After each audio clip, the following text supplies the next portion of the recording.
Good. Having explained this, now we come to the meat of the lecture. What do we do about it? And I want to respond both from the micro and the macro. The micro perspective is you and your family. The macro is the state. The first thing we have to do at the micro level is not to keep our wealth in bogus money, because it's constantly falling in value. So buy gold or silver. If you buy gold and silver, the gold and silver would store the value safely. So if you take out the gold and silver after 5 years, 10 years, it could still buy the camel. If if 1 dinar could buy a sheep at the time of the Prophet ﷺ, then 1,000 years later, 1,500 years later, provided the demand and supply remain constant, 1 dinar could still buy the sheep. So the first thing we do is try to convert whatever wealth we have into dinar and dirham. I found in Indonesia you could have a 1/6 of a dirham, a quarter of a dirham, a 1/3 of a dirham, a half of a dirham, and a dirham in Indonesia.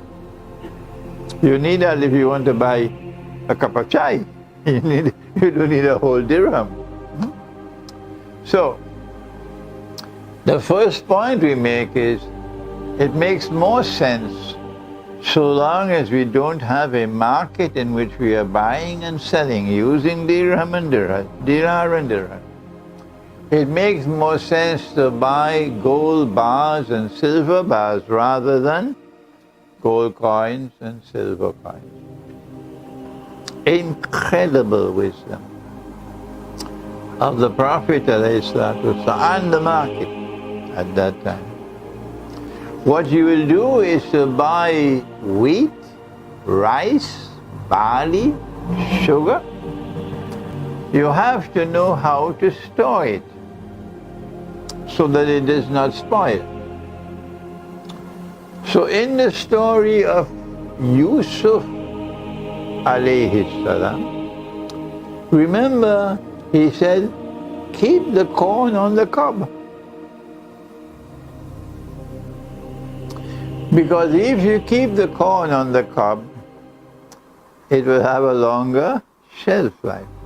This is how the native wisdom, it goes to work on how to preserve food. The time of constantly rising prices. From where does food come? Answer, it comes from two sources. It comes from the land and it comes from the animals. So now you could understand why our Prophet said, sallallahu ta'ala alayhi wa sallam, he said, if you have land, hold on to your land. He said, if you have animals, hold on to your animals. So this is not the time to invest all your money. You could buy land in Azad Kashmir. He said the time will come when a believer, in order to preserve his faith, would have to flee to the mountainsides and to places where rain falls and take with him some sheep and goats.